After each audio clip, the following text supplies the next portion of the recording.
Welcome back to Troubleshooter. What we're going to do today is we're just going to take a look at some very important modules. I think the very most important module to get to work on the end game would be the auto dodge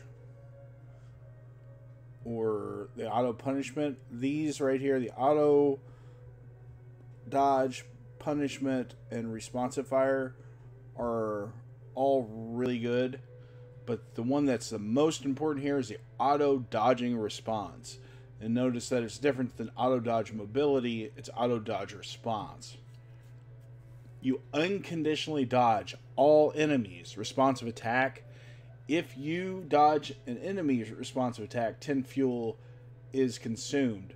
In the last mission of the game, and one of the last areas where you fight with the fugitives, this thing will just save you so much.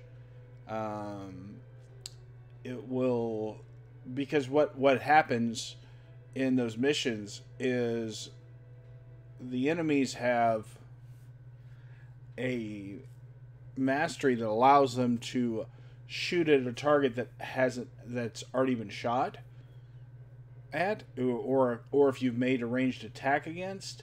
So if they throw a grenade or if they shoot any kind of ranged attack, 3 more of them will shoot at you. And this will allow you to take the initial shot.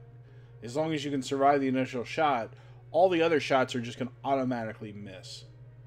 It does eat up fuel, but that's not a big deal, because if you didn't have it, you'd just die. You'd get nickeled and dimed until you died. The other thing that really helps is damage absorbing. If it's less than 25%, you only take 25% of the hit point damage. Exceeds 25%, you only take 25% as damage at the expense of 30 fuel. This keeps you from getting one-shotted. So notice how these two can work together.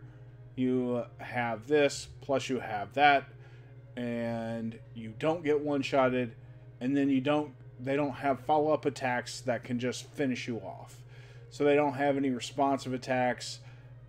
This is just generally really, really strong.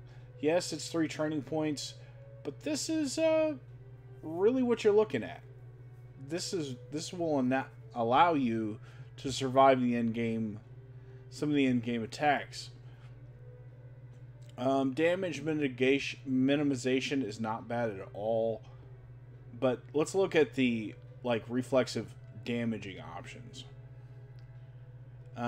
If an adversary attacks an ally within 4, you land a responsive attack on it. This is very intensive as far as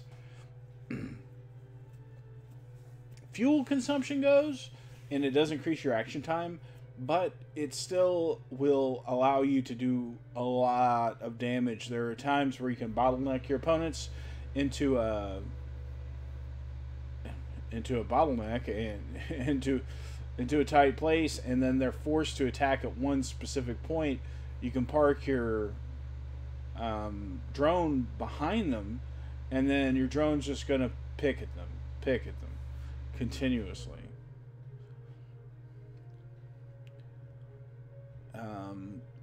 Durability, this is okay, but that's kind of a short list. The main one is this auto dodging response. So that was just kind of a short overview of the defensive options for drones in the late game. I hope you enjoyed the video and you have a good rest of your day.